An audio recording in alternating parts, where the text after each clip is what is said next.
Bonjour mesdames et messieurs, bienvenue à votre chaîne d'information l'Afrique en marché. Bien n'oubliez pas de vous abonner à la chaîne pour ne pas rater notre prochaine publication.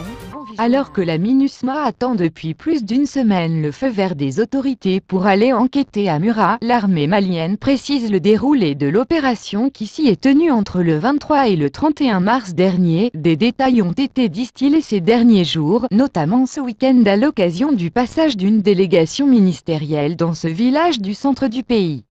L'armée malienne aurait été informée d'une réunion programmée le dimanche 27 mars à Moura par la Katiba Massina, affiliée au groupe de soutien à l'islam et aux musulmans GSIM, lié à AQMI. Dès le vendredi, des drones, des avions et d'autres moyens de surveillance déployés par l'armée constatent les mouvements de plusieurs centaines de terroristes, dont une dizaine de chefs de base. Le chef de la Katiba Massina, Amadou Nkoufa, qui était apparemment ciblé par l'armée, n'a pas été retrouvé. Le dimanche à 11h, 3 hélicoptères des forces spéciales donnent l'assaut sur le village. Plusieurs soldats maliens, aucun chiffre précis n'a été fourni, tombent alors sous le feu nourri de l'ennemi. Les premiers communiqués de l'armée ne faisaient état d'aucune perte parmi les militaires maliens. Des renforts djihadistes sont ensuite neutralisés par l'aviation et le dispositif au sol de l'armée.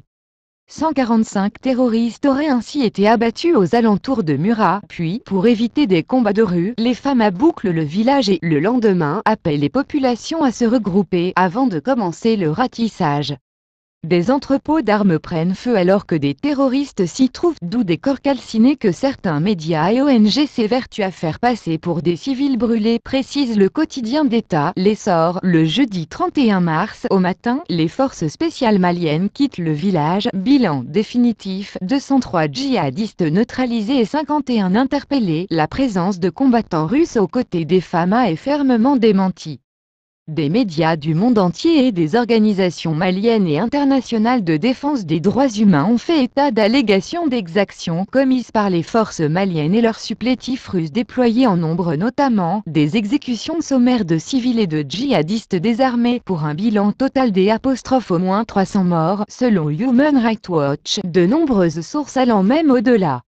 Allégations jugées infondées par l'armée et par le ministre malien de la Réconciliation nationale qui, après avoir visité Mura samedi, a déclaré « Les populations n'ont fait mention d'aucune tuerie de la part de nos FAMA. Une enquête de la justice militaire malienne est en cours. Des enquêteurs des Nations Unies sont également prépositionnés à Mopti depuis la semaine dernière, mais ils n'ont jamais obtenu l'autorisation de se rendre à Moura. Et bien n'oubliez pas de vous abonner à la chaîne pour ne pas rater notre prochaine publication.